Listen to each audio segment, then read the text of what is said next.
Գյուրջան Կասկադ 60 ամիս փուլային վճարում բազմաթիվ առավելություններ։ Այս խորհրդարանական լսումների կազմակերպիչներին հիրավի արձիական հրատապ թեմա է, բայց հրատապ է ոչ թե նրա համար, որ իսկապես բնական ու զարգացումները բերել են դրան, այլ ցավոք հրատապ է, որտեղ եղել են արհեստական միջամտություններ, զանգվածային արհեստական միջամտություններ, եւ մենք ուղղակի հարկադրված ենք սա դիտարկելու իբրև հրատապ արձիական թեմա։ Եթե ինձ հարցնեին, թե իսկ որը կլիներ ավելի արձիական, ես կասեի, եթե մենք կարողանայինք գտնել այն բանաձևը, որը հնարավորություն կտար պետական իշխանությանը ոչ թե միջամտությունների մասին մտածել, այլ համագործակցել հայ ազգային եկեղեցու հետ, որտեղ սա միակ կառույցն է, հզոր կառույցն է, ազդեցիկ նաև միաժամանակ, որը ներկայացված է բոլոր պետություններում, համասփյուր համազգային կառույց է, եւ որին օգտվելով միայն կարելի է ձեռք բերել հսկայական օգուտներ այդում նաև պետականության, այս է կլիներ արձիական։ Բայց այսօր ցավոք մենք ստիպված ենք քննարկելու խնդիր, թե ներպետական հարաբերություններում ինչպես կարող ենք եկեղեցին պաշտպանել սեփական պետական իշխանությունից։ Եվ ասեմ ավելին, մենք ոչ թե եկեղեցին ենք պաշտպանում, մենք պետականությունն ենք պաշտպանում, որտեղ եթե որևէ մեկին թվում է, թե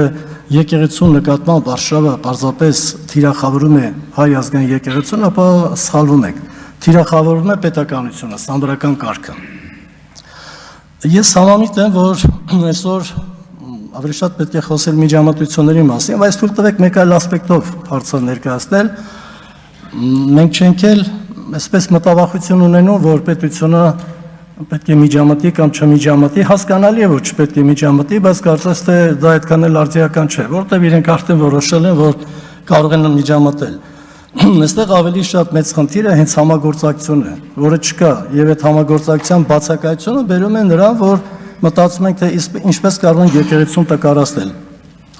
Պարոն Հարությունյան, ես ձեր հետ համամիտ եմ, որ իսկապես դժվար է եկեղեցուն տկարացնել, բայց նկատի ունեցեք, որ մենք այն ամենայնիվ մեզ զրկել ենք այն մեծ հնարավորություններից, որ մենք կարող ենք ունենալ, եթե մենք ճիշտ իրավաչափ սահմանադրական քաղաքականություն իրականացնենք։ Իհարկե, եկեղեցին մնում է ամուր, անհարմար է նույնիսկ ինչ-որ միտեղ շատ տհաճ է, որ մենք ականատեսենք լինում այսպիսի երևույթները, բայց պետք է նաև հաշվի նստենք այն հանգամանքի հետ, որ դա ունենում է ազդեցություն։ Ես չեմ ուզենա փաստերին անդրադառնալ, որտեղ եթե իսկապես խոսեմ փաստերից, ինձ հատկացված ժամանակը եթե անգամ կրկնակին լիներ, ես ուղղակի թվարկել չէի կարող։ Հետևաբար խոսեմ լավ, ինչ է ակնկալում պետական իշխանությունը։ Նպատակը ո՞րն է։ Այն, որ սա հակաեկեղեցական արշավ է, դա հասկանալի է, որովհետև մեկին հատուկ բացատրելու, հիմնավորելու կարիք չկա։ Բայց վերջնական նպատակը ինչ ենք ուզում։ Մեկ-երկու օրինակ բերեմ, Պողոս Պատրիարքը մի արտահայտություն արեց, որ նպատակահարմար է Գերագույն հոգևոր խորհրդի փոխարեն ստեղծել սինոդ։ Հետո դա, գիտեք, բավականին լայն տարածում ստացավ, ձեզ քաչ հայտնի Ժիրայր Լիպարիտյանը եւս դրան անդրադարձավ, որ սինոդը լավ գաղափար է եւ այլն, որտեղից է գալիս սինոդի գաղափարը։ Ոչ այն բովանդակության, որ ձեզ ծանոթ է մեկ այլ կրոնական կառույցներից։ Սինոդ առաջին անգամ ստեղծել է բնականաբար Օսմանյան Թուրքիան, որպեսզի կարողանա ազգային եկեղեցին դարձնի կառավարելի, վերահսկելի։ Հետո բնականաբար 1836 թվականին նույն այս ինստիտուտը կիրառեց նաև Ռուսաստանը, ցարական Ռուսաստանը, որը եւս ձգտում էր որքան հնարավոր է ազգային եկեղեցին դարձնել վերահսկելի եւ կառավարելի, որովհետեւ սինոդը չունի այն կազմակերպաիրավական հիմքերը եւ լիազորությունները, ինչ ունի Գերագույն հոգևոր խորհուրդը։ Կենտրոնաձիգ կառավարումը միշտ էլ գաղութարար երկրների համար եղել է հակոտնյա եւ բնականաբար իրենք ձգտել են դա կյանքի կոչել սինոդի միջոցով։ Բայց հիմա եթե մենք ենք սինոդ ուզում ստեղծել, նշանակում է մենք իսկապես ուզում ենք եկեղեցին դարձնել կառավարելի, վերահսկելի։ Դրա մասին պետք է պարզ խոսել։ Այլապես օգտագործել տերմիններ, որոնք իբրև թե խնդրի հետ կապ չունեն, իրական ուղղակի կապ ունեն։ Այս առումով պետք է ասեմ, որ ըստ էության երևի թե բոլորդ էլ հասկանում եք, նաև այն հոգևորականներն են շատ լավ հասկանում, ովքեր մի պահ դուրս եկան, կարելի ասել եկեղեցական կյանքից, փորձեցին իշխանություններին սատարել, այդպես իրենք են ներկայացնում, թեպետ գիտեք, իշխանությունները շատ հաճախ ներկայացնում են, որ կա իբրև թե եկեղեցու ներսում խնդիր, իրենք էլ դե աջակցում են։ Բայց կամա թե ակամա մեր հոգևոր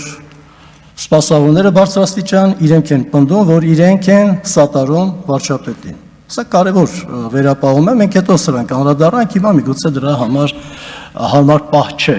բայց սա բնորոշում է, թե իսկապես որտեղից է գալիս նախաձեռնությունը։ Բայց ինչևէ,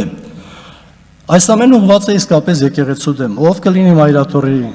չգիտեմ, հայրապետը, ով կլինի կաթողիկոսը, ովքեր կլինեն, ինչ մարմիններ կլինեն, միևնույն է եկեղեցին իր կարգավիճակով նվազում է եւ այլ ավելի քիչ հնարավորություն կունենա հետագայում պետական շահերին ծառայելու։ Վերջին օրենքները այս մեծ լսարանում, այս բարձր ամբիոնում նաև ներկայացում են օրինագծեր ընդունված, է դրա մասին են վկայում։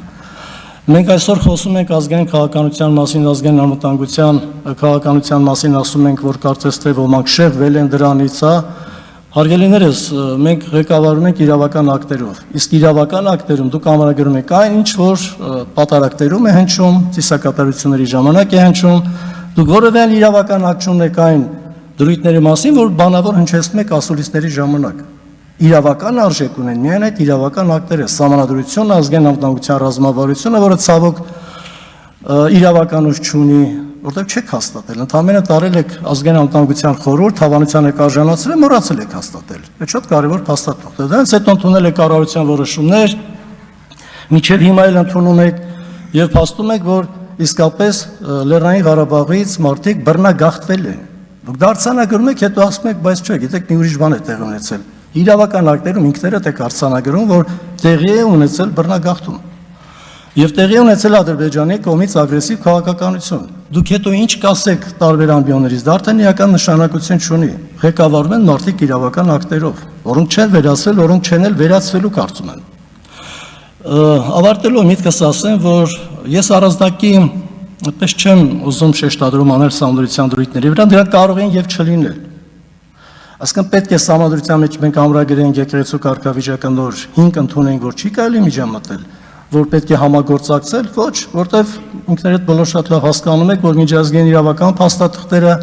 պարզապես սահմանադրության գաղափարախոսությունը, ներքին տրամաբանությունը հուշում է, որ եթե դուք ուզում եք ունենալ հաջողություններ պետական շահերի պաշտպանության տեսանկյունից, դուք պետք է ոչ թե տկարացնեք եղած կառույցներ, այլ փորձեք համագործակցել։ Եվ չեմ ասում տկարացնել ինչ եղանակներով, ինձ թվում է փաստաբանները ներկա են, իրենք ամեն օր են դրա հետ շփվում, տեսնում, չնայած մենք էլ ենք արդեն